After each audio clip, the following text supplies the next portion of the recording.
ਸ੍ਰੀ ਨਾਨਕ ਪੁਰਸ਼ੋਤਮੰ ਪਰਮ ਪਰਾਵਰਨਾਥ। ਜੁਗਲ ਚਰਨ ਮਮ ਬੰਦਨਾ, ਧਰ ਪਰ ਧਰ ਕਰ ਮਾਥ। ਸ੍ਰੀ ਨਾਨਕ ਅੰਗਦ ਗੁਰੂ ਅਮਰਦਾਸ ਪਦ ਬੰਦ।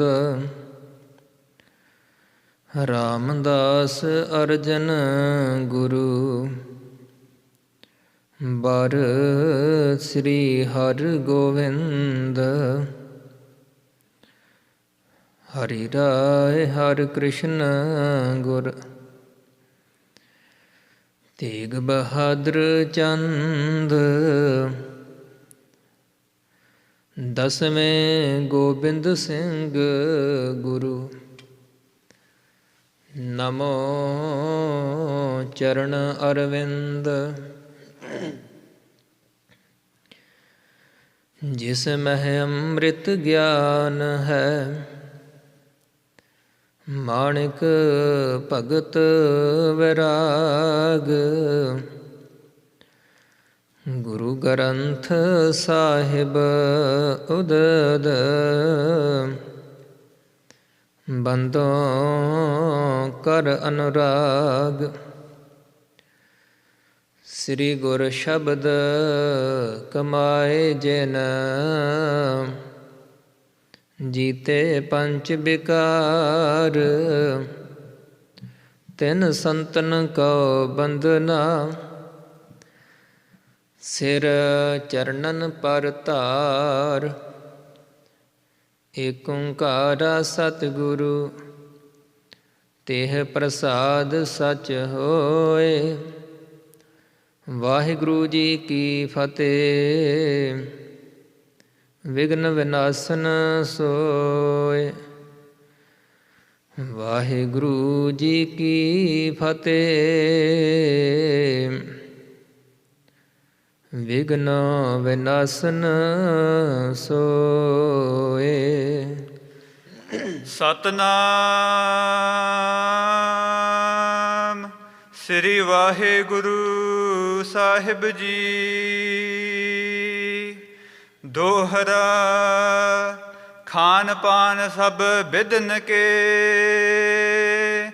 ਭੀਮ ਚੰਦ ਕੋ ਦੀਨ। ਰਸਤ ਦੇਗ ਤੇ ਅਦਕ ਹੀ, ਪਹੁੰਚ ਹੈ ਆਇਸ ਕੀਨ। ਖਾਨ ਪਾਨ ਸਭ ਬਿਦਨ ਕੇ।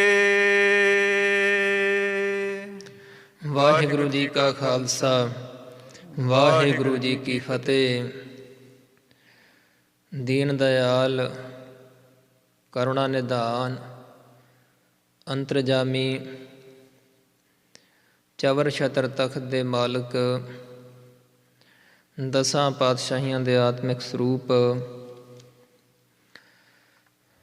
ਪ੍ਰਤੱਖ ਗੁਰਤਾ ਗੱਦੀ ਉੱਪਰ ਸੁਭਾਏਮਾਨ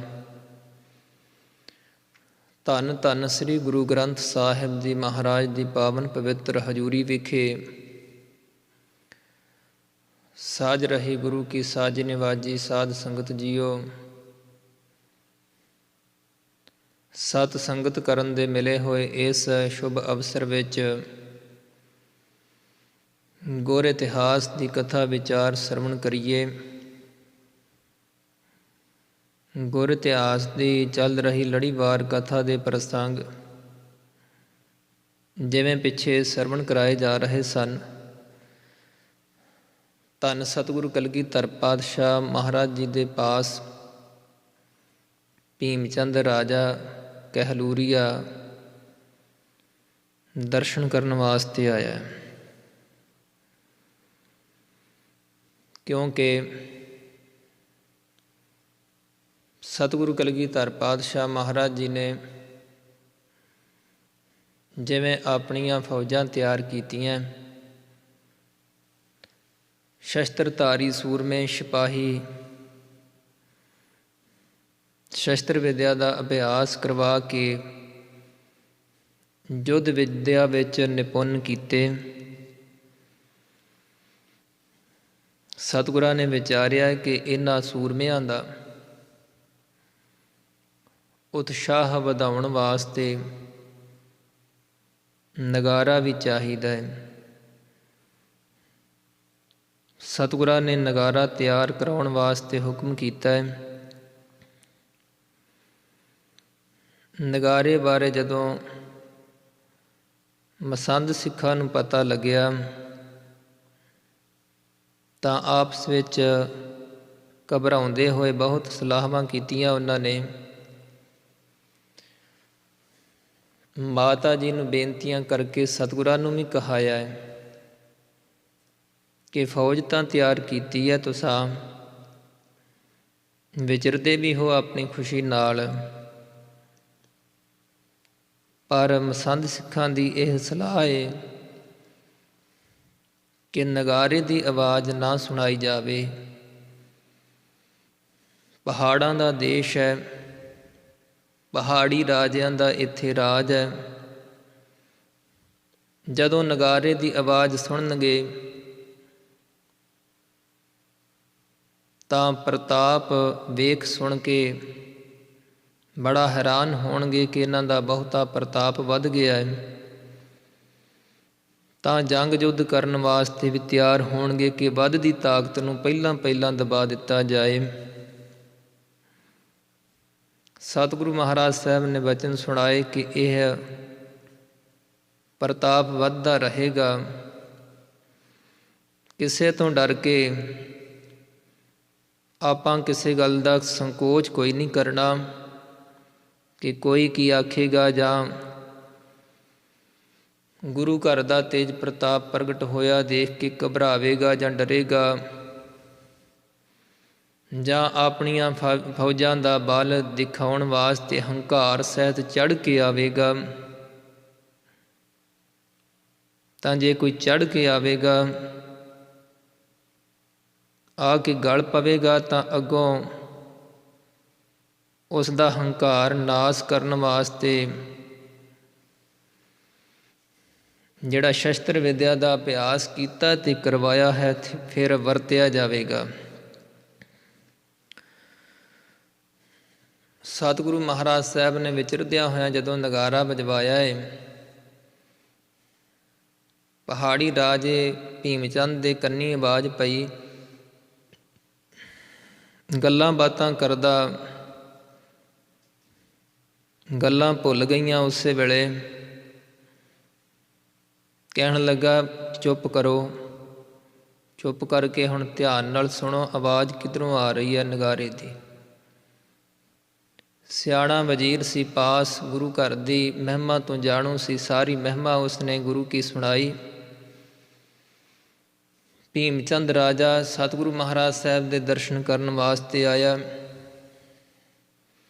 ਸ਼ਾਮ ਦੇ ਸਮੇਂ ਸਤਿਗੁਰਾਂ ਪਾਸ ਪਹੁੰਚਿਆ। ਸਤਿਗੁਰੂ ਜੀ ਨੇ ਡੇਰਾ ਕਰਵਾਇਆ।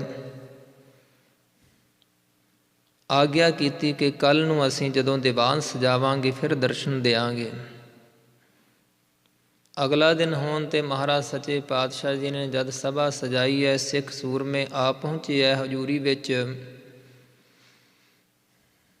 ਭੀਮ ਚੰਦ ਦੇ ਪਾਸ ਸੁਨੇਹਾ ਘੱਲ ਦਿੱਤਾ ਹੈ, ਚੱਲ ਕੇ ਆਪਣੇ ਵਜ਼ੀਰਾਂ ਅਹਿਲਕਾਰਾਂ ਸਮੇਤ ਸਤਿਗੁਰਾਂ ਦੇ ਕੋਲ ਆ ਰਿਹਾ ਹੈ। ਨਿਕਟਵਰਤੀ ਸਿੱਖਾਂ ਨੇ ਬੇਨਤੀ ਕੀਤੀ, ਮਹਾਰਾਜ ਪਹਾੜੀ ਰਾਜਾ ਆ ਰਿਹਾ ਹੈ, ਫੌਜਾਂ ਸਮੇਤ ਨਾ ਕਿਤੇ ਆਵੇ। ਇਹ ਨਾ ਹੋਵੇ ਕਿ ਫੌਜਾਂ ਸਹਿਤ ਹੀ ਆ ਜਾਵੇ ਅੰਦਰ ਤੇ ਆਪਣਾ ਪ੍ਰਭਾਵ ਦਿਖਾਉਣਾ ਚਾਹੇ। ਸਤਿਗੁਰਾਂ ਨੇ ਕਿਹਾ, ਕੋਈ ਗੱਲ ਨਹੀਂ, ਆਉਣ ਦਿਓ ਸਾਰੀਆਂ ਫੌਜਾਂ ਸਮੇਤ ਉਸ ਨੂੰ ਇੱਧਰ। ਅਸੀਂ ਕਿਸੇ ਤੋਂ ਡਰਦੇ ਨਹੀਂ ਹਾਂ। ਗੁਰੂ ਘਰ ਸ਼ੀਸ਼ੇ ਨਿਆਈ ਹੈ। ਜਿਹੋ ਜਿਹਾ ਚਿਹਰਾ ਲੈ ਕੇ ਜਿਵੇਂ ਕੋਈ ਸ਼ੀਸ਼ੇ ਵਿੱਚ ਆਪਣਾ ਮੂੰਹ ਵੇਖਦਾ, ਤਿਸ ਦਾ ਮੂੰਹ ਉਸ ਨੂੰ ਉਹ ਜਿਹਾ ਹੀ ਸ਼ੀਸ਼ਾ ਵਿਖਾ ਦਿੰਦਾ ਹੈ। ਜੇ ਕੋਈ ਸ਼ਰਧਾ ਭਾਵਨਾ ਸਹਿਤ ਗੁਰੂ ਘਰ ਵਿੱਚ ਆਉਂਦਾ ਹੈ ਤਾਂ ਉਸ ਨੂੰ ਜਿਵੇਂ ਕਿਸੇ ਦਾ ਸਾਫ਼ ਮੂੰਹ ਹੁੰਦਾ ਹੈ ਤਾਂ ਉਸ ਨੂੰ ਆਪਣਾ ਸਾਫ਼ ਚਿਹਰਾ ਦਿਸਦਾ ਹੈ। ਇਸੇ ਤਰ੍ਹਾਂ ਜੇ ਕੋਈ ਭਾਵਨਾ ਸਹਿਤ ਆਪਣਾ ਸਾਫ਼ ਚਿਹਰਾ ਲੈ ਕੇ ਆਉਂਦਾ ਹੈ ਤਾਂ ਸ਼ੁਭ ਫਲ ਮਿਲਦਾ ਹੈ। ਅਤੇ ਜੇ ਕੋਈ ਨਫ਼ਰਤ ਨਾਲ ਹੰਕਾਰ ਦੇ ਸਹਿਤ ਆਵੇ, ਆਪਣਾ ਟੇਢਾ ਜਿਹਾ ਮੂੰਹ ਬਣਾ ਕੇ ਆਵੇ, ਤਾਂ ਵੈਸਾ ਉਸ ਨੂੰ ਮੂੰਹ ਵਿਖਾਉਣ ਸਮਾਨ ਅਸ਼ੁਭ ਹੀ ਉਸ ਨੂੰ ਫਲ ਮਿਲਦਾ ਹੈ। ਸਤਿਗੁਰੂ ਮਹਾਰਾਜ ਸਾਹਿਬ ਜੀ ਦੇ ਪਾਸ ਪਹੁੰਚੇ ਹੈ। ਭੀਮ ਚੰਦ ਰਾਜੇ ਨੇ ਨਮਸਕਾਰਾਂ ਕੀਤੀਆਂ, ਵਜ਼ੀਰਾਂ ਅਹਿਲਕਾਰਾਂ ਨੇ ਵੀ ਝੁਕ ਕੇ ਸਲਾਮਾਂ ਕੀਤੀਆਂ। ਹੋਰ ਸਿਪਾਹੀ ਸਭ ਨਤਮਸਤਕ ਹੋਏ ਹੈ ਗੁਰੂ ਮਹਾਰਾਜ ਸਾਹਿਬ ਜੀ ਦੇ ਚਰਨਾਂ ਵਿੱਚ। ਭੀਮ ਚੰਦ ਰਾਜੇ ਨੇ ਸੁੰਦਰ ਕੀਮਤੀ ਭੇਟਾਵਾਂ ਅਰਪਣ ਕੀਤੀਆਂ। ਮੋਹਰਾਂ ਵਾਲੀ ਥੈਲੀ ਮਹਾਰਾਜ ਸੱਚੇ ਪਾਤਸ਼ਾਹ ਜੀ ਦੇ ਅੱਗੇ ਅਰਪੀ ਆ। ਇਸੇ ਤਰ੍ਹਾਂ ਸਭ ਝੁਕ ਕੇ ਔਰ ਭੀਮ ਚੰਦ ਰਾਜਾ ਮਹਾਰਾਜ ਸਾਹਿਬ ਤੋਂ ਆਗਿਆ ਲੈ ਕੇ ਸਤਿਗੁਰਾਂ ਦੀ ਸੰਗਤ ਵਿੱਚ ਬੈਠਾ ਏ। ਬਚਨ ਬਿਲਾਸ ਸਤਿਗੁਰੂ ਮਹਾਰਾਜ ਸਾਹਿਬ ਜੀ ਦੇ ਨਾਲ ਹੋਏ ਹੈ। ਗੁਰੂ ਮਹਾਰਾਜ ਸਾਹਿਬ ਨੇ ਪਹਾੜੀ ਰਾਜਿਆਂ ਬਾਬਤ ਪੁੱਛਿਆ ਹੈ। ਭੀਮ ਚੰਦ ਰਾਜੇ ਨੇ ਦੱਸਿਆ ਹੈ। ਫਿਰ ਆਪਣੀ ਗੱਲ ਸ਼ੁਰੂ ਕੀਤੀ। ਭੀਮ ਚੰਦ ਨੇ ਕਿਹਾ ਹੈ, ਮੈਂ ਸੁਣਿਆ ਤੁਹਾਡੇ ਪਾਸ ਬਹੁਤ ਕੀਮਤੀ ਵਸਤੂਆਂ ਕਿਸੇ ਰਾਜੇ ਨੇ ਲਿਆ ਕੇ ਭੇਟਾ ਕੀਤੀਆਂ ਹੈ, ਉਹ ਮੈਨੂੰ ਦਿਖਾਓ। ਗੁਰੂ ਮਹਾਰਾਜ ਸਾਹਿਬ ਨੇ ਦੱਸਿਆ ਕਿ ਰਤਨ ਰਾਏ ਰਾਜਾ ਸਤਿਗੁਰੂ ਤੇਗ ਬਹਾਦਰ ਸਾਹਿਬ ਪਿਤਾ ਸਤਿਗੁਰੂ ਜੀ ਦੇ ਸ਼ਰਧਾਲੂ ਸਿੱਖ ਰਾਜੇ ਰਾਮ ਦਾ ਜੋ ਪੁੱਤਰ ਹੈ, ਪਿਤਾ ਸਤਿਗੁਰੂ ਜੀ ਦੇ ਬਚਨ ਨਾਲ ਜਿਸ ਦਾ ਜਨਮ ਹੋਇਆ, ਗੁਰੂ ਕੀ ਮਹਿਮਾ ਸੁਣ ਕੇ ਰਤਨ ਰਾਏ ਇੱਥੇ ਆਇਆ ਸੀ, ਕਈ ਦਿਨ ਆ ਕੇ ਰਿਹਾ ਹੈ। ਉਸ ਵੱਲੋਂ ਹੀ ਇਹ ਕੀਮਤੀ ਭੇਟਾਵਾਂ ਅਰਪੀਆਂ।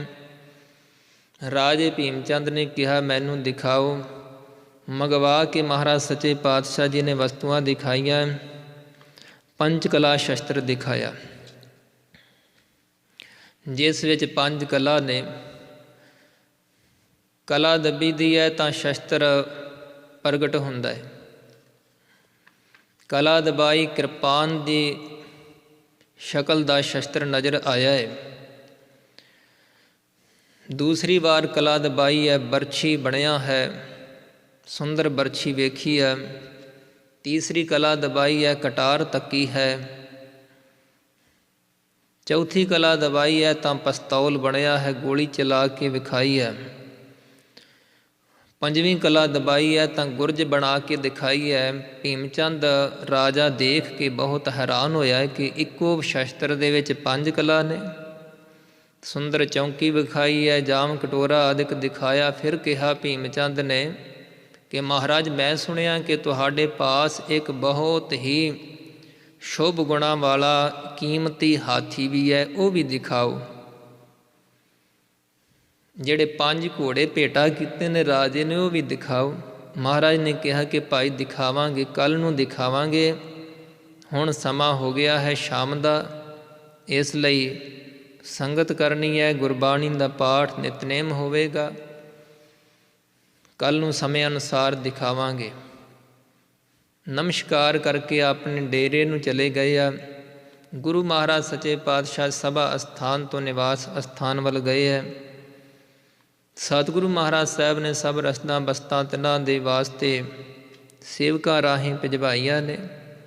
ਅੱਗੇ ਜਿਸ ਪ੍ਰਕਾਰ ਕਥਾ ਵਿਚਾਰ ਆ ਰਹੀ ਹੈ, ਆਓ ਪ੍ਰੇਮ ਸ਼ਰਧਾ ਭਾਵਨਾ ਸਹਿਤ ਇਕਾਗਰਤਾ ਨਾਲ ਸਰਵਣ ਕਰੀਏ, ਪਿਆਰ ਨਾਲ ਕਹੀਏ ਜੀ, ਸਤਿਨਾਮ ਸ੍ਰੀ ਵਾਹਿਗੁਰੂ ਜੀ। ਸਤਨਾਮ ਸ੍ਰੀ ਵਾਹਿਗੁਰੂ ਸਾਹਿਬ ਜੀ। ਦੋਹਰਾ ਖਾਨ ਪਾਨ ਸਭ ਬਿਦਨ ਕੇ। ਸਭ ਪ੍ਰਕਾਰ ਦੇ ਖਾਣ ਪੀਣ ਦੇ ਵਾਸਤੇ ਜੋ ਵਸਤੂਆਂ ਪਦਾਰਥ ਆਦਿਕ ਹਨ, ਭੀਮ ਚੰਦ ਕੋ ਦੀਨ। ਭੀਮ ਚੰਦ ਰਾਜੇ ਪਾਸ ਸਤਿਗੁਰੂ ਮਹਾਰਾਜ ਸਾਹਿਬ ਨੇ ਸੇਵਕਾਂ ਰਾਹੀਂ ਭੇਜ ਦਿੱਤੇ। ਰਸਤ ਦੇਗ ਤੇ ਅਦਕ ਹੀ। ਤੇ ਲੰਗਰ ਵਿੱਚੋਂ ਅਨੇਕ ਪ੍ਰਕਾਰ ਦੀ ਰਸਦ ਭਿਜਵਾਈ ਹੈ। ਪਹੁੰਚ ਹੈ ਆਇਸ ਕੀਨ। ਜਿਵੇਂ ਸਤਿਗੁਰੂ ਮਹਾਰਾਜ ਸਾਹਿਬ ਨੇ ਆਗਿਆ ਕੀਤੀ, ਤਿਵੇਂ ਸੇਵਕ ਰਸਦਾਂ ਪਹੁੰਚਾਉਣ ਲੱਗ ਪਏ ਭੀਮ ਚੰਦ ਦੇ ਡੇਰੇ। ਚੌਪਈ ਤ੍ਰਿਣ ਦਾਨਾ ਕ੍ਰਿਤ ਸਿਤਾ ਨਿਹਾਰੀ। ਸਤਿਗੁਰਾਂ ਨੇ ਆਗਿਆ ਕੀਤੀ ਹੈ ਕਿ ਵਾਹਨਾਂ ਵਾਸਤੇ, ਘੋੜੇ ਅਤੇ ਹਾਥੀਆਂ ਵਾਸਤੇ ਘਾਹ ਦਾਣਾ, ਨਿਹਾਰੀਆਂ, ਸਿਤਾ, ਘਿਓ, ਖੰਡ ਆਦਿਕ ਔਰ ਹੋਰ ਚਾਰਾ ਆਦਿਕ ਭੇਜੋ।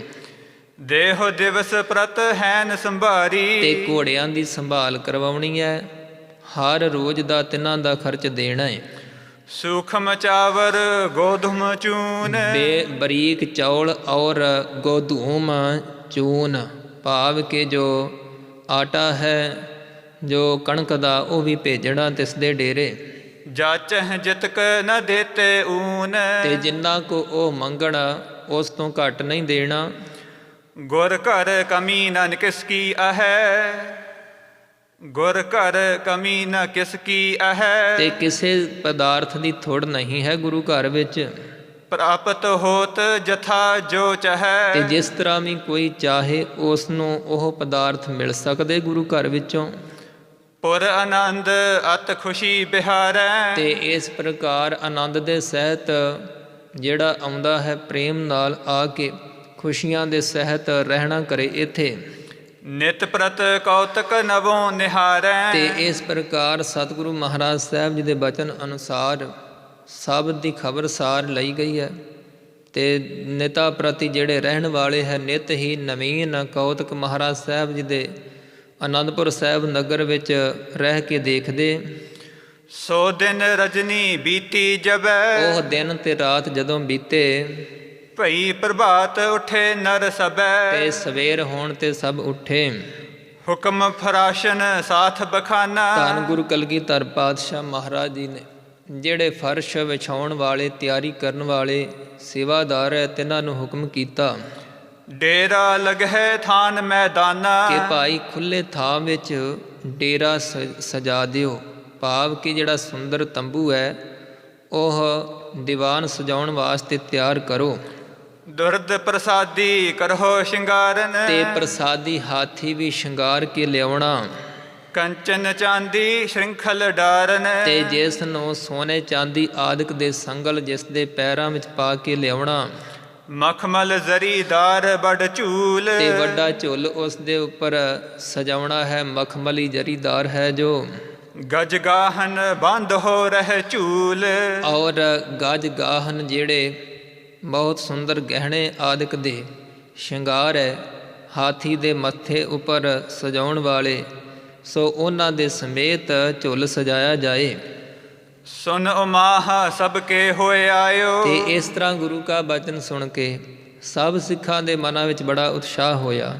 ਭੀਮ ਚੰਦ ਕੋ ਗੁਰ ਅਪਨਾਇਓ। ਤੇ ਇਸ ਤਰ੍ਹਾਂ ਆਪਣੇ ਮਨਾਂ ਵਿੱਚ ਵਿਚਾਰਾਂ ਕਰਦੇ ਹੋਏ ਸਿੱਖ ਸੇਵਕ ਸੇਵਾ ਕਰਨ ਦੀ ਤਿਆਰੀ ਕਰਨ ਲੱਗ ਪਏ ਕਿ ਧੰਨ ਗੁਰੂ ਗੋਬਿੰਦ ਸਿੰਘ ਮਹਾਰਾਜ ਸੱਚੇ ਪਾਤਸ਼ਾਹ ਜੀ ਨੇ ਪਹਾੜੀ ਰਾਜੇ ਭੀਮ ਚੰਦ ਦੀ ਸ਼ਰਧਾ ਪ੍ਰਵਾਨ ਕੀਤੀ ਹੈ। ਚਿਤ ਚੌਂਪਤ ਸਭ ਕਾਰ ਕਰਨ ਤੇ। ਅਪਣਾ ਲਿਆ ਮਹਾਰਾਜ ਸਾਹਿਬ ਨੇ, ਆਪਣਾ ਸ਼ਰਧਾਲੂ ਬਣਾ ਲਿਆ ਭੀਮ ਚੰਦ ਰਾਜੇ ਨੂੰ। ਇਸ ਤਰ੍ਹਾਂ ਦਾ ਉਤਸ਼ਾਹ ਧਾਰਨ ਕਰਕੇ ਇਉਂ ਵਿਚਾਰਾਂ ਕਰਦੇ ਹੋਏ ਸਭ ਸੇਵਾਦਾਰ ਤਿਆਰੀਆਂ ਕਰਦੇ। ਡੇਰਾ ਸਭ ਲਗਾਏ ਦੁਤਵੰਤੇ। ਤੇ ਸੋਭਾ ਵਾਲਾ ਡੇਰਾ ਜੋ ਤੰਬੂ ਹੈ ਸੁੰਦਰ ਸਜਾਉਣ ਲੱਗੇ। ਖਾਨ ਪਾਨ ਸਭ ਹਿਨ ਕਰ ਲੀਨ। ਤੇ ਸਭਨਾਂ ਨੇ ਜਦੋਂ ਲੰਗਰ ਪ੍ਰਸ਼ਾਦਾ ਛਕ ਲਿਆ, ਜਾਨ ਸਮੋ ਗੁਰ ਉਠਬੋ ਕੀਨ। ਧੰਨ ਗੁਰੂ ਕਲਗੀਧਰ ਪਾਤਸ਼ਾਹ ਮਹਾਰਾਜ ਨੇ ਜੋ ਸਜਾਏ ਹੋਏ ਤੰਬੂ ਵਿੱਚ ਪਹੁੰਚ ਕੇ ਦਰਸ਼ਨ ਦੇਣ ਵਾਸਤੇ ਉੱਠਣਾ ਕੀਤਾ। ਸੁੰਦਰ ਸਦਨ ਦੁਆਰ ਤੇ ਨਿਕਸੇ। ਤੇ ਸੋਹਣੇ ਘਰ ਦੇ ਦਰਵਾਜ਼ੇ ਤੋਂ ਮਹਾਰਾਜ ਬਾਹਰ ਨਿਕਲੇ। ਜਿਮ ਅਰਬਿੰਦ ਬਿਲੋਚਨ ਬਿਕਸੇ। ਮਹਾਰਾਜ ਸਾਹਿਬ ਜੀ ਦੇ ਨੇਤਰ ਕਮਲ ਖਿੜੇ ਹਨ। ਖੜਗ ਨਿਖੰਗ ਅੰਗ ਕੇ ਸੰਗ। ਮਹਾਰਾਜ ਸਾਹਿਬ ਜੀ ਨੇ ਗਲੇ ਸੁੰਦਰ ਤੇਗ ਪਹਿਨੀ ਹੈ ਔਰ ਸੋਹਣਾ ਸੁੰਦਰ ਪੱਥਾ ਸਤਿਗੁਰੂ ਸਾਹਿਬ ਜੀ ਨੇ ਤੀਰਾਂ ਭਰਿਆ ਸਜਾਇਆ। ਝੂਲਤ ਕਲਗੀ ਚਲਤ ਉਤੰਗ। ਤੇ ਮਹਾਰਾਜ ਸੱਚੇ ਪਾਤਸ਼ਾਹ ਚੱਲ ਕੇ ਜਦੋਂ ਸਭਾ ਸਥਾਨ ਵੱਲ ਜਾ ਰਹੇ ਹੈ ਤੇ ਸਤਿਗੁਰੂ ਜੀ ਦੇ ਸੀਸ ਉੱਪਰ ਉੱਚੀ ਕਲਗੀ ਸਜਦੀ ਹੋਈ ਝੂਲਦੀ ਹੋਈ ਸ਼ੋਭਦੀ ਹੈ।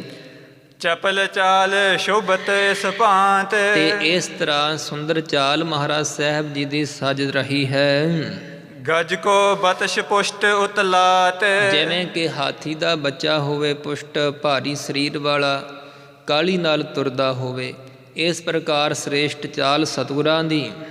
ਤੰਬੂ ਦੁਆਰ ਚਾਨਣੀ ਚਾਰੂ। ਤੇ ਤੰਬੂ ਦਾ ਦੁਆਰਾ ਬਣਿਆ ਹੋਇਆ, ਦਰਵਾਜ਼ਾ ਬਣਿਆ ਹੋਇਆ ਹੈ, ਸੋਹਣੀ ਚਾਨਣੀ ਸਜਾਈ ਹੋਈ ਜਿੱਥੇ। ਸ਼ੋਭਤ ਫਰਸ਼ ਅਨੇਕ ਪ੍ਰਕਾਰੂ। ਤੇ ਅਨੇਕ ਤਰ੍ਹਾਂ ਦਾ ਵਿੱਚ ਫਰਸ਼ ਸਜਾਇਆ ਵਿਛਾਇਆ ਹੋਇਆ। ਸਿੰਘਾਸਨ ਸੁੰਦਰ ਤਹਿ ਡਸਿਓ। ਤੇ ਸੁੰਦਰ ਸਿੰਘਾਸਣ ਡਾਹਿਆ ਹੈ ਸੇਵਕਾਂ ਨੇ। ਰੇਸ਼ਮ ਜ਼ਰੀ ਡੋਰ ਸੰਗ ਕਸਿਓ। ਤੇ ਰੇਸ਼ਮ ਦੀਆਂ ਜਰੀਦਾਰ ਡੋਰਾਂ ਦੇ ਨਾਲ ਸਿੰਘਾਸਣ ਨੂੰ ਬੰਨਿਆ ਸਜਾਇਆ ਹੋਇਆ। ਤਿਸ ਪਰ ਬੈਠੇ ਜਾਏ ਗੁਸਾਈ। ਸੁੰਦਰ ਸਿੰਘਾਸਣ ਉੱਪਰ ਮਾਲਕ ਸਤਿਗੁਰੂ ਮਹਾਰਾਜ ਸਾਹਿਬ ਜੀ ਜਾ ਕੇ ਬੈਠੇ ਹਨ।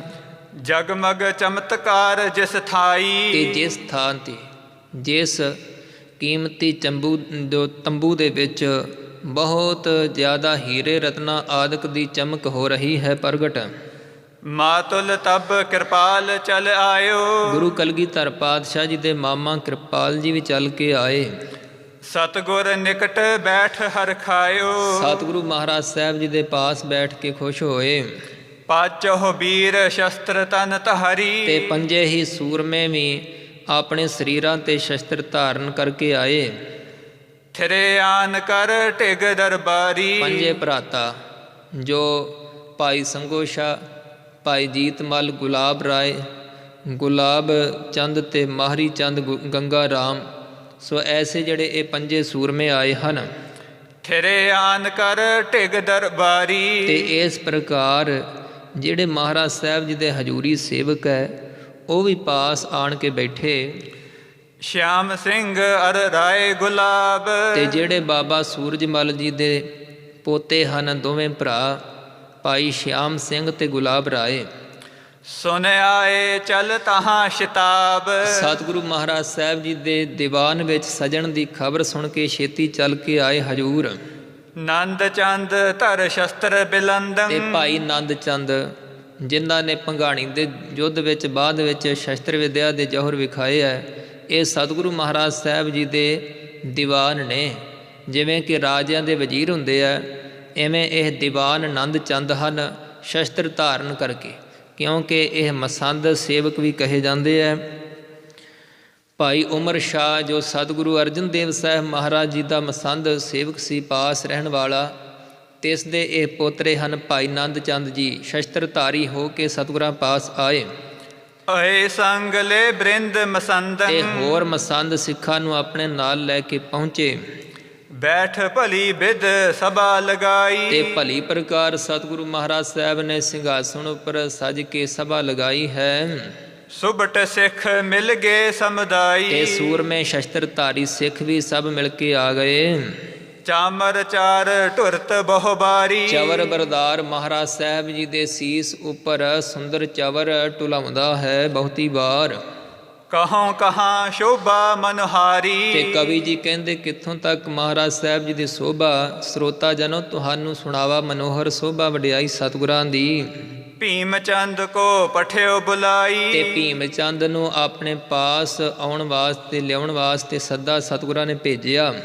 ਗਇਓ ਮੇਵੜਾ ਦੀਨ ਸੁਨਾਈ। ਮੇਵੜੇ ਸਿੱਖ ਨੇ ਜਾ ਕੇ ਰਾਜੇ ਭੀਮ ਚੰਦ ਨੂੰ ਦੀਵਾਨ ਵਿੱਚ ਸਜਣ ਦੀ ਸਤਿਗੁਰਾਂ ਦੀ ਖਬਰ ਸੁਣਾਈ। ਸੁਨਤ ਆਨੰਦ ਨਰਿੰਦ ਬਿਲੰਦੰ। ਸੁਣ ਕੇ ਰਾਜਾ ਭੀਮ ਚੰਦ ਬਹੁਤ ਖੁਸ਼ ਹੋਇਆ।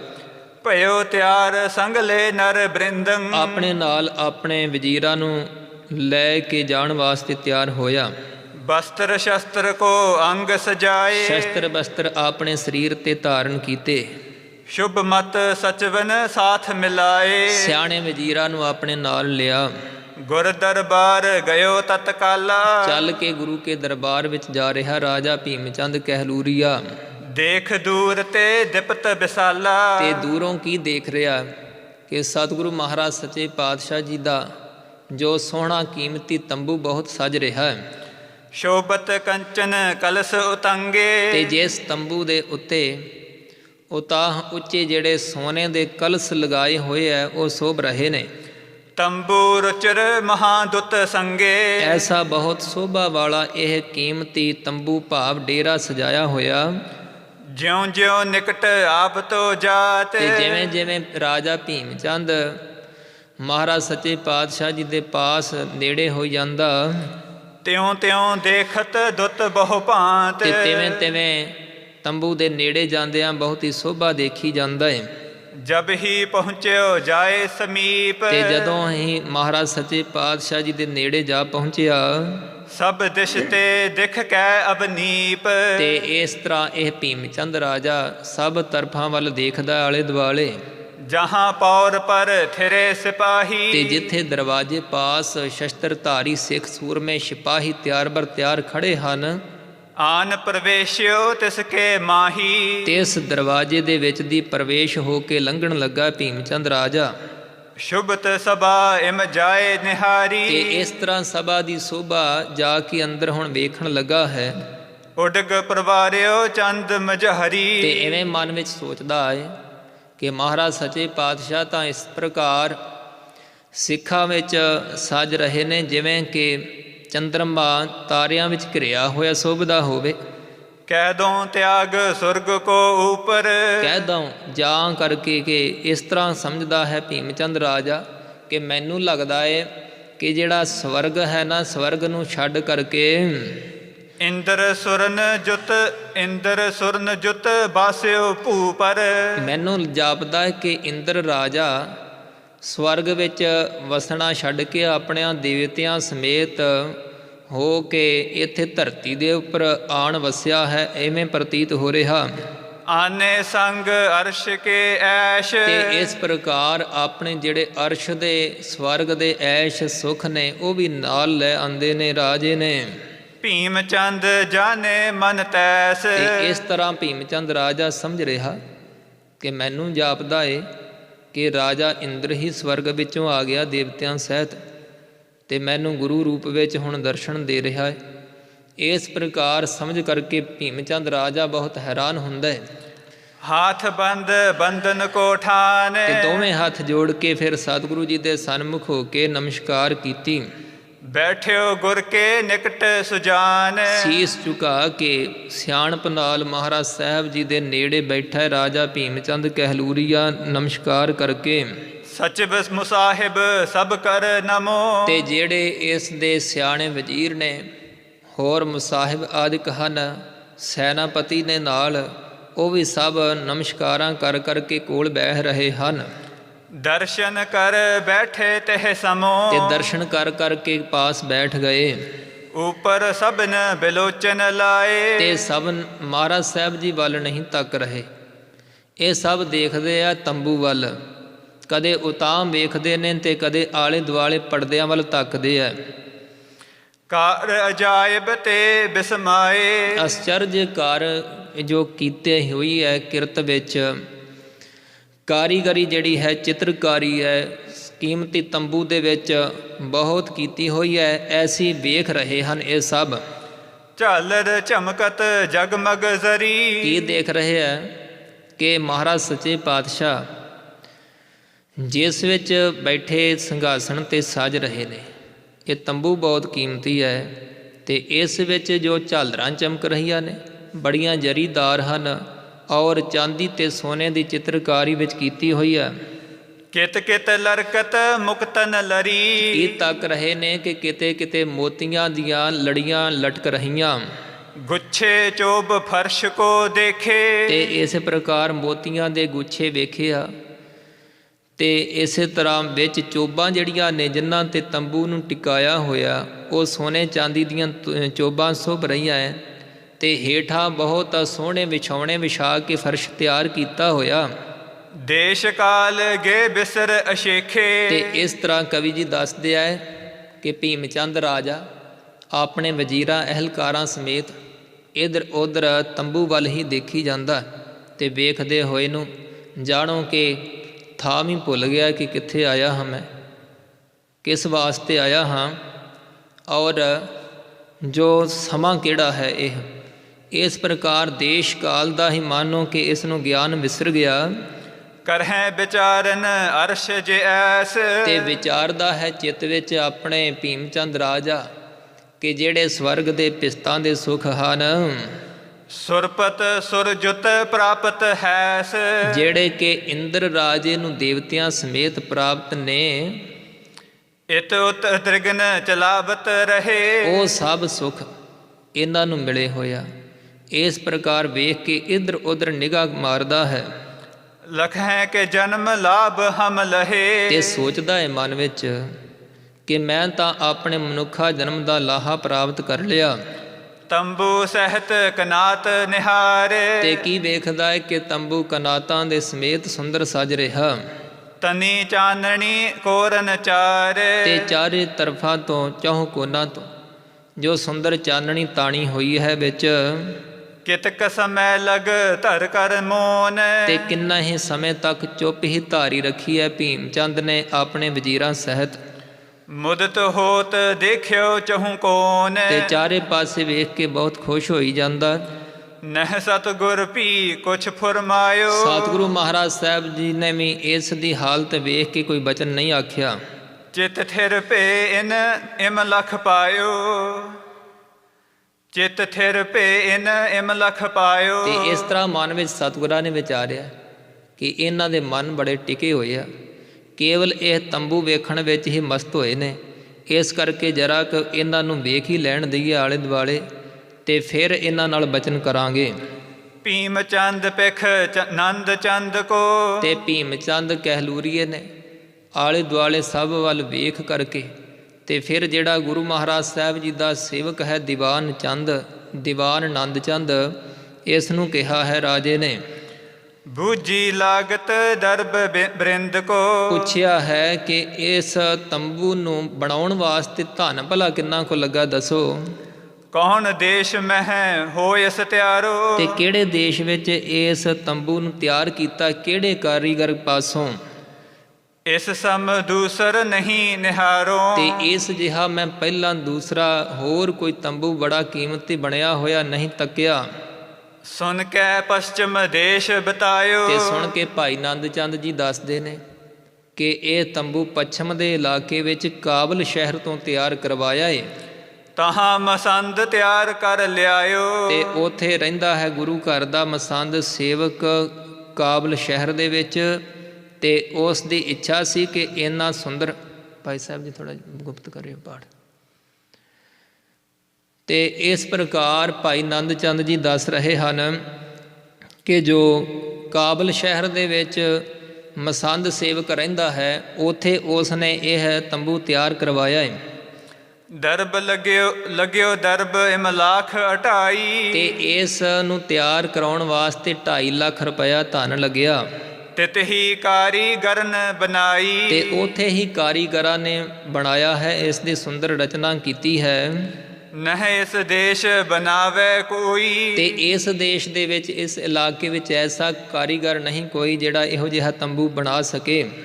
ਇੱਕ ਨੌ ਰੰਗ ਢਿਗ ਸਮ ਨਹਿ ਸੋਈ। ਤੇ ਇੱਕ ਤੰਬੂ ਜਿਹੜਾ ਹੈ ਨਾ ਤਿਆਰ ਕਰਵਾ ਕੇ ਇਸ ਜਿਹਾ, ਉਹ ਔਰੰਗਜ਼ੇਬ ਦੇ ਪਾਸ ਉੱਥੇ ਦੇ ਕਾਰੀਗਰਾਂ ਵੱਲੋਂ ਭੇਜਿਆ ਗਿਆ, ਪਰ ਉਹ ਵੀ ਇਸ ਵਰਗਾ ਪੂਰਾ ਨਹੀਂ ਹੈ। ਨਿਰਪ ਕਹਿ ਤੋ ਦਰਬ ਭੀ ਥੋਰਾ। ਤੇ ਇਸ ਤਰ੍ਹਾਂ ਸੁਣ ਕੇ ਭਾਈ ਨੰਦ ਚੰਦ ਦੇ ਪਾਸੋਂ ਰਾਜਾ ਭੀਮ ਚੰਦ ਕਹਿੰਦਾ ਹੈ ਕਿ ਮੈਨੂੰ ਜਾਪਦਾ ਜਿਹੜਾ ਤੁਸੀਂ ਧਨ ਦੱਸਿਆ ਨਾ, ਇਹ ਵੀ ਥੋੜ੍ਹਾ ਹੀ ਲੱਗਦਾ ਹੈ, ਇਸ ਤੋਂ ਵੱਧ ਕੀਮਤ ਦਾ ਪ੍ਰਤੀਤ ਹੁੰਦਾ ਹੈ। ਬਨਿਓ ਅਜਾਇਬ ਬਰ ਚਹੁ ਕੋਰਾ। ਕਿਉਂਕਿ ਚਾਰੇ ਤਰਫਾਂ ਤੋਂ ਬਹੁਤ ਸੁੰਦਰ ਇਸ ਦੀ ਸਜਾਵਟ ਬਣੀ ਹੋਈ ਹੈ।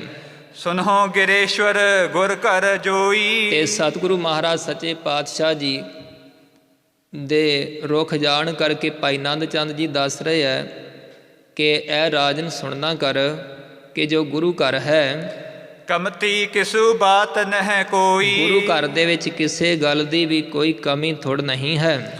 ਚਹੁ ਦਿਸ਼ ਤੇ ਸਾਗਰ ਲਗ ਅਵਨੀ। ਚਾਰੇ ਦਿਸ਼ਾਵਾਂ ਦੇ ਵਿੱਚ ਜਿੱਥੋਂ ਤੱਕ ਵੀ ਧਰਤੀ ਹੈ, ਸਮੁੰਦਰ ਤੱਕ ਚਲੀ ਆਏ ਵਸਤੂ ਗਨ ਰਵਨੀ। ਤੇ ਸਭ ਦੇਸ਼ਾਂ ਵਿਦੇਸ਼ਾਂ ਤੋਂ ਸੁੰਦਰ ਕੀਮਤੀ ਵਸਤੂਆਂ ਸ਼ਰਧਾਲੂ ਸਿੱਖਾਂ ਵੱਲੋਂ ਲਿਆ ਕੇ ਮਹਾਰਾਜ ਸਾਹਿਬ ਜੀ ਦੇ ਪਾਸ ਭੇਟ ਕੀਤੀਆਂ ਜਾਂਦੀਆਂ। ਆਦ ਸਿੰਗਲਾ ਦੀਪ ਜਲਦ ਮਹਿ। ਤੇ ਸਮੁੰਦਰ ਦੇ ਵਿੱਚ ਸਿੰਗਲਾ ਦੀਪ ਨਾਮ ਦਾ ਸਥਾਨ ਹੈ ਜਿੱਥੇ ਗੁਰ ਸਿੱਖ ਆਨਤ ਸੁਧ ਲਹਿ ਜਹ ਕਹਿ। ਤੇ ਉਥੋਂ ਵੀ ਤੇ ਹੋਰ ਕਿਤੇ ਵੀ ਜਿੱਥੇ ਕਿਤੇ ਸਿੱਖ ਸੰਗਤਾਂ ਨੂੰ ਮਹਾਰਾਜ ਸੱਚੇ ਪਾਤਸ਼ਾਹ ਜੀ ਦੀ ਵਡਿਆਈ ਦੀ ਖਬਰ ਮਿਲਦੀ ਹੈ, ਉਹ ਸਤਿਗੁਰੂ ਮਹਾਰਾਜ ਸੱਚੇ ਪਾਤਸ਼ਾਹ ਜੀ ਦੇ ਪਾਸ ਜਿੱਥੋਂ ਕਿਤਿਓਂ ਵੀ ਕੀਮਤੀ ਭੇਟਾਵਾਂ ਮਿਲ ਸਕਣ ਉੱਥੋਂ ਖਰੀਦ ਕੇ ਸਤਿਗੁਰਾਂ ਦੇ ਕੋਲ ਪਹੁੰਚਾਉਂਦੇ ਆ। ਏਵ ਬਿਲੋਕਤ ਬੋਲਤ ਜਾਉ ਲਓ। ਤੇ ਇਸ ਪ੍ਰਕਾਰ ਜਿੰਨੇ ਚਿਰ ਤੱਕ ਵੇਖਦਾ ਹੋਇਆ ਰਾਜਾ ਭੀਮ ਚੰਦ ਗੱਲਾਂ ਬਾਤਾਂ ਕਰਦਾ ਸੁਣਦਾ ਰਿਹਾ, ਆਇਓ ਝੂਲਤ ਕੁੰਚਰ ਤਉ ਲਓ। ਤਾਂ ਇਹਨੇ ਨੂੰ ਗੁਰੂ ਮਹਾਰਾਜ ਸਾਹਿਬ ਜੀ ਦੀ ਆਗਿਆ ਅਨੁਸਾਰ ਜੋ ਪ੍ਰਸਾਦੀ ਹਾਥੀ ਹੈ ਬੜੇ ਹੀ ਕੀਮਤੀ ਝੁੱਲਾਂ ਦੇ ਸਹਿਤ ਝੂਲਦਾ ਹੋਇਆ ਨੇੜੇ ਪਹੁੰਚਿਆ। ਸਭ ਬਿਦ ਸੁੰਦਰ ਸਜਤ ਸ਼ਿੰਗਾਰਾ। ਤੇ ਸਭ ਤਰ੍ਹਾਂ ਕਰਕੇ ਸੋਹਣਾ ਸ਼ਿੰਗਾਰ ਜਿਸ ਨੂੰ ਕੀਤਾ ਹੋਇਆ, ਖਰੇ ਹੋਏ ਕਰ ਬੰਧਨ ਧਾਰਾ। ਤੇ ਖੜੇ ਹੋ ਕਰਕੇ ਆਣ ਕੇ ਜਾਣੋ ਕਿ ਹਾਥੀ ਨੇ ਮਹਾਰਾਜ ਸਾਹਿਬ ਜੀ ਦੇ ਅੱਗੇ ਝੁਕ ਕੇ ਨਮਸਕਾਰ ਕੀਤੀ ਹੈ। ਜਿਤ ਕਰੋ ਟਕਾ ਕੇਰ ਅਕਾਰਾ। ਤੇ ਜਿੰਨਾ ਕੋ ਆਕਾਰ ਰੋਟੀ ਦਾ ਹੁੰਦਾ, ਸ਼ੋਭਤ ਤਿਤਕ ਸੁਪੈਦ ਲਿਲਾਰਾ। ਤੇ ਉਹਨਾਂ ਕੋ ਚਿੱਟਾ ਮੱਥਾ ਉੱਤੇ ਮੱਥੇ ਦੇ ਉੱਤੇ ਚਿੱਟਾ ਨਿਸ਼ਾਨ ਸੋਭ ਰਿਹਾ। ਤਹ ਤੇ ਧਾਰ ਤਰੇ ਕੋ ਚੀਨੀ। ਤੇ ਇਸ ਪ੍ਰਕਾਰ ਫਿਰ ਮੱਥੇ ਤੋਂ ਲੈ ਕੇ ਜਿੱਥੋਂ ਤੱਕ ਸੁੰਡ ਪੂਰੀ ਹੁੰਦੀ ਹੈ ਉੱਥੋਂ ਤੱਕ ਚਿੱਟੀ ਧਾਰਾ ਨਜ਼ਰ ਆ ਰਹੀ ਹੈ। ਸਿਤ ਹੀ ਚਲੀ ਜਹਾਂ ਲਗ ਬੀਨੀ। ਤੇ ਜਾਣੋ ਕਿ ਜੋ ਮੱਥੇ ਤੋਂ ਲੈ ਕੇ ਪੂਰੀ ਸੁੰਡ ਤੱਕ ਔਰ ਮਸਤਕ ਤੋਂ ਲੈ ਕੇ ਪੂਛਲ ਤੱਕ ਜੋ ਚਿੱਟੀ ਲਕੀਰ ਹੈ ਹਾਥੀ ਉੱਪਰ ਸਜ ਰਹੀ ਹੈ। ਅਪਰ ਸ਼ਿੰਗਾਰ ਹਜ਼ਾਰਨ ਕੇਰਾ। ਤੇ ਹੋਰ ਵੀ ਹਜ਼ਾਰਾਂ ਰੁਪਇਆਂ ਦੇ ਗਹਿਣਿਆਂ ਆਦਿਕ ਦਾ ਜਿਹੜਾ ਸ਼ਿੰਗਾਰ ਹਾਥੀ ਨੂੰ ਕੀਤਾ ਹੋਇਆ। ਗਜ ਗਾਹਨ ਜੁਤ ਦਿਪਤ ਬਡੇਰਾ। ਤੇ ਬਹੁਤ ਪ੍ਰਗਟ ਹੀ ਸੋਹਣਾ ਸਜ ਰਿਹਾ ਹੈ ਗਜ ਗਾਹਾਂ ਆਦਿਕ ਸ਼ਿੰਗਾਰ ਦੇ ਸਮੇਤ ਹਾਥੀ। ਭੀਮ ਚੰਦ ਅਬਲੋਕ ਗਯੰਦ। ਤੇ ਭੀਮ ਚੰਦ ਨੇ ਵੇਖਿਆ ਕਿ ਬੜਾ ਸੋਹਣਾ ਹਾਥੀ ਆਇਆ ਹੈ। ਭਇਓ ਰਿਦੇ ਮਹਿ ਹਰਖ ਬਿਲੰਦ। ਤੇ ਆਪਣੇ ਮਨ ਵਿੱਚ ਭੀਮ ਚੰਦ ਰਾਜਾ ਕਹਿਲੂਰੀਆ ਬਹੁਤ ਖੁਸ਼ ਹੋਇਆ। ਬਿਕਸਿਓ ਬਦਨ ਅਜਾਇਬ ਨਾਨਾ। ਤੇ ਅਸਚਰਜ ਨਾਨਾ ਪ੍ਰਕਾਰ ਦੀ ਸਜਾਵਟ ਹਾਥੀ ਉੱਪਰ ਦੇਖ ਕੇ ਜਾਣੋ ਕਿ ਭੀਮ ਚੰਦ ਰਾਜੇ ਦਾ ਮੂੰਹ ਖਿੜ ਗਿਆ। ਅਦਕ ਦੂਰ ਤੇ ਕਿਨਹੂ ਆਨਾ। ਤੇ ਮਨ ਵਿੱਚ ਸੋਚਦਾ ਹੈ ਕਿ ਕਿਤੇ ਦੂਰ ਕਿਸੇ ਇਲਾਕੇ ਕਿਸੇ ਦੇਸ਼ ਦੇ ਵਿੱਚੋਂ ਹੀ ਇਹ ਖਰੀਦ ਕੇ ਕਿਸੇ ਨੇ ਲਿਆ ਕੇ ਦਿੱਤਾ ਸਤਿਗੁਰਾਂ ਨੂੰ ਸੁੰਦਰ ਹਾਥੀ। ਸ਼੍ਰੀ ਕਲਗੀਧਰ ਤਬਹਿ ਉਚਾਰਾ। ਤਾਂ ਇਸ ਪ੍ਰਕਾਰ ਹਾਥੀ ਨੇੜੇ ਆਇਆ ਜਾਣ ਕੇ ਧੰਨ ਗੁਰੂ ਕਲਗੀਧਰ ਪਾਤਸ਼ਾਹ ਨੇ ਬਚਨ ਸੁਣਾਇਆ।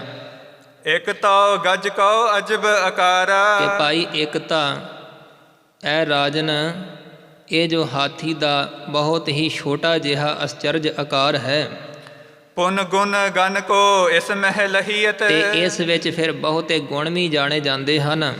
ਕਰਹਿ ਕਾਰ ਜੋ ਮੁਖ ਤੇ ਕਹੀਅਤ। ਤੇ ਜੋ ਵੀ ਮੂੰਹ ਤੋਂ ਆਖਿਆ ਜਾਣ ਕਾਰ ਕਰਨ ਵਾਸਤੇ ਕੰਮ ਉਹ ਹੀ ਇਹ ਕਰਦਾ ਹੈ। ਸਭ ਮਤ ਯੁਤ ਚਤੁਰਈ ਵਿਸ਼ੇਖ। ਤੇ ਇਸ ਪ੍ਰਕਾਰ ਸਭ ਤਰ੍ਹਾਂ ਦੀ ਸ਼ੁਭ ਮਤ ਦੇ ਸਮੇਤ ਇਹ ਬਹੁਤ ਚਤੁਰ ਹੈ ਹਾਥੀ। ਜਿਮ ਮਾਨੁਖ ਕੀ ਲਖੀ ਅਸ਼ੇਖ। ਤੇ ਜਿਵੇਂ ਮਨੁੱਖ ਸਿਆਣੇ ਬੰਦੇ ਦੀ ਜਿਵੇਂ ਅਕਲ ਹੁੰਦੀ ਹੈ ਤਿਵੇਂ ਜਾਣੋ ਇਸ ਦੀ ਅਕਲ ਹੈ। ਸੁਨ ਗੁਰਬਾਣੀ ਗਿਰਪਤ ਬੋਲਾ। ਗੁਰੂ ਕਾ ਬਚਨ ਸੁਣ ਕੇ ਰਾਜਾ ਭੀਮ ਚੰਦ ਕਹਿੰਦਾ, ਇਹ ਕੁੰਚਰ ਪ੍ਰਭ ਹੈ ਅਮੋਲਾ। ਸਤਿਗੁਰੂ ਮਹਾਰਾਜ ਸੱਚੇ ਪਾਤਸ਼ਾਹ ਕੀਮਤ ਤੋਂ ਰਹਿਤ ਹੈ ਇਹ ਹਾਥੀ। ਜਿਸ ਕੇ ਸਮ ਦੂਸਰ ਨਹਿ ਔਰ। ਤੇ ਜਿਸ ਜਿਹਾ ਦੂਸਰਾ ਮੈਨੂੰ ਕਿਸੇ ਥਾਂ ਤੇ ਵੀ ਨਹੀਂ ਦਿਸਿਆ। ਦੇਸ਼ ਵਿਦੇਸ਼ ਅਨੇਕਾਂ ਠੌਰ। ਦੇਸ਼ਾਂ ਵਿਦੇਸ਼ਾਂ ਵਿੱਚ ਅਨੇਕਾਂ ਥਾਵਾਂ ਤੇ ਰਾਜਿਆਂ ਮਹਾਰਾਜਿਆਂ ਵਜ਼ੀਰਾਂ ਅਹਿਲਕਾਰਾਂ ਦੇ ਪਾਸ ਵੀ ਹਾਥੀ ਨੇ, ਪਰ ਕਿਸੇ ਕੋਲ ਇਹੋ ਜਿਹਾ ਹਾਥੀ ਨਹੀਂ ਹੈ। ਅਦਭੁਤ ਗੁਣ ਹੈ ਜਥਾ ਬਤਾਵੋ। ਜਿਵੇਂ ਆਪ ਜੀ ਦੱਸਦੇ ਹੋ ਇਸੇ ਤਰ੍ਹਾਂ ਦੇ ਸੁੰਦਰ ਗੁਣ ਹਨ ਇਸ ਵਿੱਚ। ਕਿਰਪਾ ਧਾਰ ਕਰ ਸਭ ਦਿਖਰਾਵੋ। ਤੇ ਜੋ ਤੁਸੀਂ ਗੁਣ ਇਸ ਦੇ ਦੱਸਦੇ ਹੋ ਮਹਾਰਾਜ ਕਿਰਪਾ ਕਰਕੇ ਇਸ ਤੋਂ ਵੈਸੇ ਕਾਰਜ ਕਰਵਾ ਕੇ ਵੀ ਵਿਖਾ ਦਿਓ। ਚੌਰ ਕਰੀ ਕਰ ਮੈਂ ਪਕੜਾਇਓ। ਤਾਂ ਤਿਸ ਵੇਲੇ ਸਤਿਗੁਰੂ ਮਹਾਰਾਜ ਸੱਚੇ ਪਾਤਸ਼ਾਹ ਜੀ ਨੇ ਹਾਥੀ ਦੀ ਸੁੰਡ ਵਿੱਚ ਸੁੰਦਰ ਚਵਰ ਪਕੜਵਾਈ ਹੈ। ਗੁਰ ਢਿਗ ਪਾਛੇ ਖਰੇ ਚੁਲਾਇਓ। ਤੇ ਇਹ ਜੋ ਪ੍ਰਸਾਦੀ ਹਾਥੀ ਹੈ ਸਤਿਗੁਰੂ ਮਹਾਰਾਜ ਸੱਚੇ ਪਾਤਸ਼ਾਹ ਜੀ ਦੇ ਪਿੱਛੇ ਖੜਾ ਹੋ ਕੇ ਆਪਣੇ ਸੁੰਡ ਵਿੱਚ ਸੁੰਦਰ ਚਵਰ ਲੈ ਕੇ ਸਤਿਗੁਰਾਂ ਦੇ ਸੀਸ ਉੱਪਰ ਕਰਨ ਲੱਗ ਪਿਆ। ਪੁਨ ਜਲ ਝਾਰੀ ਕਰ ਗਹਿਵਾਈ। ਤੇ ਫਿਰ ਸੇਵਕਾਂ ਨੇ ਹਾਥੀ ਦੀ ਸੁੰਡ ਵਿੱਚ ਇੱਕ ਜਲ ਵਾਲੀ ਜੋ ਸੁਰਾਹੀ ਹੈ ਉਹ ਪਕੜਾਈ ਹੈ। ਸਮ ਸੇਵਕ ਕੇ ਚਰਨ ਧੁਵਾਈ। ਤੇ ਸੇਵਕ ਵਾਂਗ ਇਹ ਜੋ ਹਾਥੀ ਹੈ ਗੁਰੂ ਮਹਾਰਾਜ ਸੱਚੇ ਪਾਤਸ਼ਾਹ ਜੀ ਦੇ ਚਰਨ ਧਵਾਉਣ ਲੱਗ ਪਿਆ।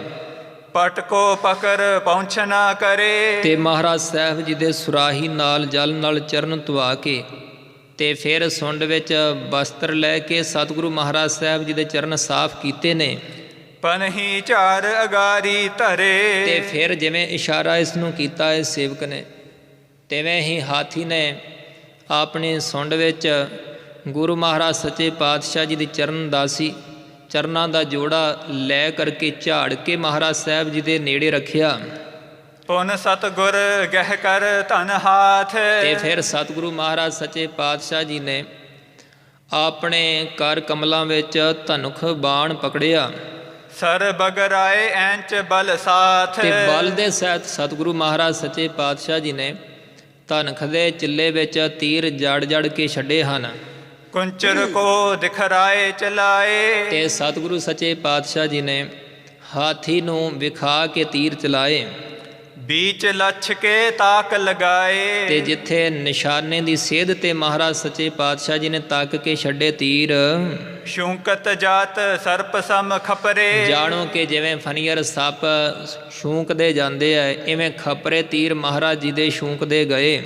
ਕਿ ਹਰ ਹਤ ਹੈ ਕਹਾਂ ਨਰ ਬਪਰੇ। ਤੇ ਮਨੁੱਖ ਵਿਚਾਰੇ ਤਾਂ ਕੀ ਹਨ, ਜੇਕਰ ਦੁਸ਼ਮਣ ਬਣ ਕੇ ਮਹਾਰਾਜ ਸਾਹਿਬ ਜੀ ਦੇ ਤੀਰਾਂ ਦੇ ਅੱਗੇ ਆ ਜਾਣ ਉਹ ਤਾਂ ਬਚ ਨਹੀਂ ਸਕਦੇ। ਜੇਕਰ ਸਤਿਗੁਰੂ ਸੱਚੇ ਪਾਤਸ਼ਾਹ ਜੀ ਸ਼ੇਰਾਂ ਨੂੰ ਹਾਥੀਆਂ ਨੂੰ ਤੀਰ ਮਾਰਨ ਤਾਂ ਉਹਨਾਂ ਦਾ ਵੀ ਨਾਸ ਹੋ ਸਕਦਾ ਹੈ। ਪੁਨ ਕੁੰਚਰ ਕੋ ਸ਼ਾਰਤ ਕੀਨ। ਤੇ ਫਿਰ ਮਹਾਰਾਜ ਸੱਚੇ ਪਾਤਸ਼ਾਹ ਜੀ ਨੇ ਹਾਥੀ ਨੂੰ ਇਸ਼ਾਰਾ ਕੀਤਾ। ਗਮਨ ਹੋ ਆਨ ਬਾਨ ਕੋ ਬੀਨ। ਸਤਿਗੁਰਾਂ ਨੇ ਇਸ਼ਾਰਾ ਕੀਤਾ ਪ੍ਰਸਾਦੀ ਹਾਥੀ ਨੂੰ ਕਿ ਚੱਲ ਕੇ ਜਾ, ਜਿਹੜੇ ਆਪਾਂ ਤੀਰ ਛੱਡੇ ਨੇ ਇਹਨਾਂ ਨੂੰ ਚੁਣ ਚੁਣ ਕੇ ਇੱਥੇ ਸਾਡੇ ਪਾਸ ਲੈ ਆ। ਚਪਲ ਚਾਲ ਤੇ ਚਲਿਓ ਸੁਹਾਵਤ। ਤੇ ਚੰਚਲ ਚਾਲ ਤੁਰਦਾ ਹੋਇਆ ਹਾਥੀ ਜਾਂਦਾ ਹੋਇਆ ਸੋਭ ਰਿਹਾ ਹੈ। ਗਰ ਕੀ ਕਿੰਕਨ ਅਲਪ ਬਜਾਵਤ। ਤੇ ਗਲ ਵਿੱਚ ਜੋ ਕਿੰਕਣੀ ਤੜਾਗੀ ਜਿਹੀ ਪਾਈ ਹੋਈ ਹੈ, ਜਿਸ ਵਿੱਚ ਘੁੰਗਰੂ ਪਾਏ ਹੋਏ ਨੇ, ਵੱਜਦੇ ਜਾ ਰਹੇ ਆ। ਕੰਚਨ ਚੂੜ ਦਸਨ ਮਹਿ ਪਾਏ। ਤੇ ਹਾਥੀ ਦੇ ਦੰਦਾਂ ਵਿੱਚ ਸੋਨੇ ਦੇ ਚੂੜੇ ਚੜਾਏ ਹੋਏ ਨੇ। ਰਜਤ ਸ਼੍ਰਿੰਖਲਾ ਪਾਏ ਸੁਹਾਏ। ਤੇ ਚਾਂਦੀ ਦਾ ਸੰਗਲ ਜਿਹੜੇ ਹੈ ਉਹ ਹਾਥੀ ਦੀਆਂ ਲੱਤਾਂ ਵਿੱਚ ਪਾਏ ਹੋਏ ਹਨ।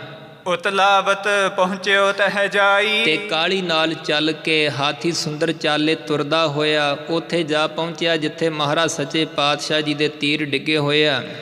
ਗੱਡੇ ਖਰੇ ਜਹ ਸਰ ਸਮਦਾਈ। ਤੇ ਜਿੱਥੇ ਮਹਾਰਾਜ ਸੱਚੇ ਪਾਤਸ਼ਾਹ ਜੀ ਦੇ ਸਭ ਤੀਰ ਗੱਡੇ ਹੋਏ ਖੜੇ ਹਨ। ਬੀਨ ਬੀਨ ਬੀਨੀ ਸੰਗ ਬਾਨਾ। ਤੇ ਚੁਣ ਚੁਣ ਕੇ ਆਪਣੀ ਸੁੰਡ ਵਿੱਚ ਲੈ ਕੇ ਪ੍ਰਸਾਦੀ ਹਾਥੀ ਆਇਆ ਸਤਿਗੁਰਾਂ ਪਾਸ।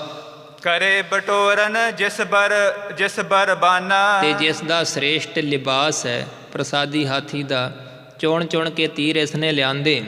ਆਨ ਪ੍ਰਭੂ ਕੇ ਆਗੇ ਧਰੇ। ਸਤਿਗੁਰੂ ਸਾਹਿਬ ਜੀ ਦੇ ਪਾਸ ਲਿਆ ਕੇ ਰੱਖੇ।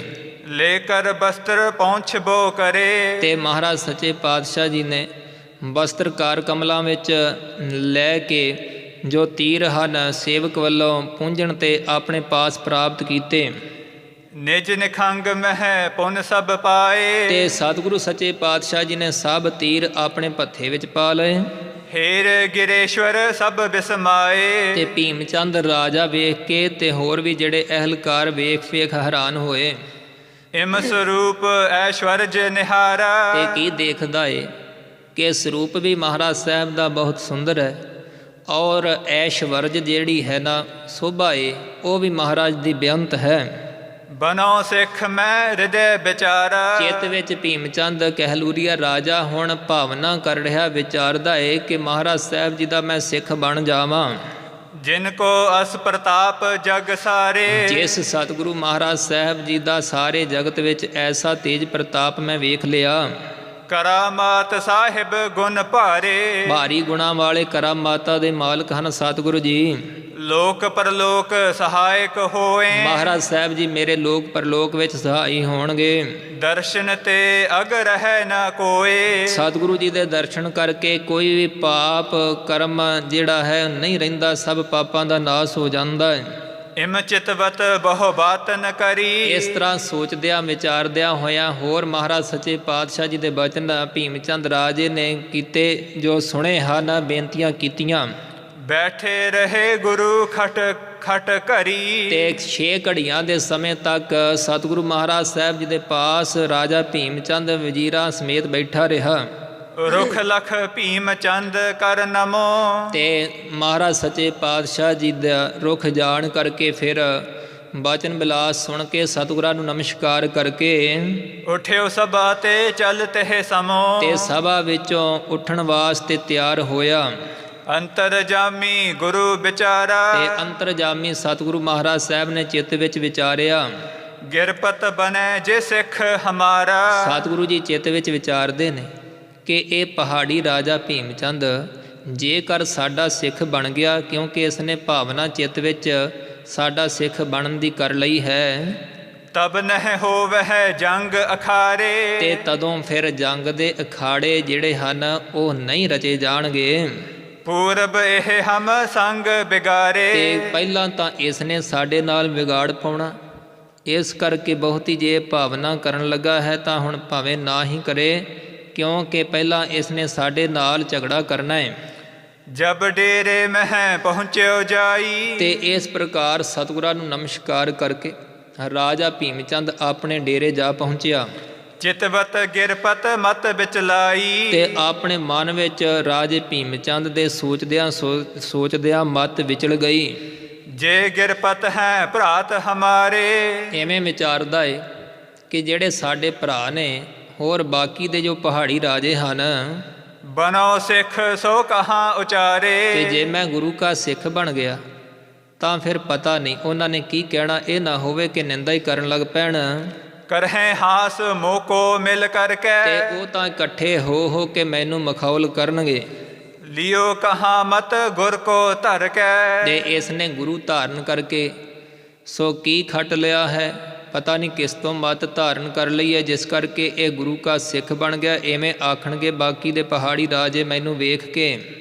ਰੀਤ ਅਜੋਗ ਜਾਨ ਕਰ ਮੇਰੀ। ਤੇ ਇਸ ਤਰ੍ਹਾਂ ਦੀ ਮੇਰੀ ਇਹ ਅਜੋਗ ਰੀਤੀ, ਆਪਣੇ ਨਾਲੋਂ ਵੱਖਰੀ ਰੀਤ ਮਰਜ਼ਾਦਾ ਸਮਝ ਕੇ ਕਹੈ ਅਲਪ ਮਤ ਹੈ ਇਸ ਕੇਰੀ। ਤੇ ਬਾਕੀ ਦੇ ਪਹਾੜੀ ਰਾਜੇ ਆਖਣਗੇ ਕਿ ਇਹ ਤਾਂ ਖੋਟੀ ਮਤ ਵਾਲਾ ਹੋ ਗਿਆ। ਇਤਿਆਦਿਕ ਬਹੁਤ ਤਰਕ ਉਠਾਏ। ਤੇ ਇਸ ਤਰ੍ਹਾਂ ਦੀਆਂ ਤਰਕਾਂ ਆਪਣੇ ਮਨ ਵਿੱਚ ਭੀਮ ਚੰਦ ਰਾਜੇ ਨੇ ਪਹਿਲਾਂ ਵਿਚਾਰ ਲਈਆਂ। ਸਭ ਨਿਰਪਦੇਸ਼ ਸੰਸੈ ਉਪਜਾਏ। ਤੇ ਸਾਰੇ ਬਾਕੀ ਦੇ ਪਹਾੜੀਆਂ ਰਾਜਿਆਂ ਵੱਲੋਂ ਮਨ ਵਿੱਚ ਸ਼ੰਕਾ ਕੀਤੀ।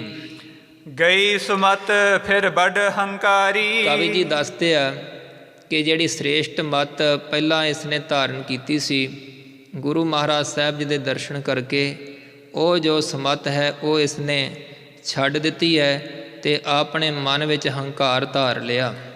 ਜਾਂ ਤੇ ਕਾਚੇ ਅਹੈ ਪਹਾੜੀ। ਤੇ ਕਵੀ ਜੀ ਦੱਸਦੇ ਹਨ ਕਿ ਇਸ ਕਰਕੇ ਇਹ ਜਿਹੜੇ ਰਾਜੇ ਹਨ ਨਾ, ਪਹਾੜੀ ਰਾਜੇ, ਇਹ ਕੱਚੀ ਮੱਤ ਵਾਲੇ ਕਹੇ ਜਾਂਦੇ ਆ, ਕਿਉਂਕਿ ਜਿਹੜੀ ਮੱਤ ਇਸ ਨੇ ਪਹਿਲਾਂ ਦਰਸ਼ਨ ਕਰਕੇ ਅਪਣਾਈ ਸੀ, ਮਨ ਵਿੱਚ ਜੋ ਸ਼ਰਧਾ ਭਾਵਨਾ ਧਾਰਨ ਕੀਤੀ ਸੀ, ਤੇ ਫਿਰ ਸੋਚ ਵਿਚਾਰ ਕੇ ਕਾਨ ਕਨੌੜ ਬਾਕੀ ਦੇ ਪਹਾੜੀ ਰਾਜਿਆਂ ਦੀ ਚੇਤੇ ਕਰ ਕਰਕੇ ਕਿ ਉਹ ਕੀ ਆਖਣਗੇ, ਇਹ ਨਾ ਹੋਵੇ ਕਿ ਉਹ ਮੇਰੀ ਨਿੰਦਾ ਹੀ ਕਰਨ ਲੱਗ ਪੈਣ।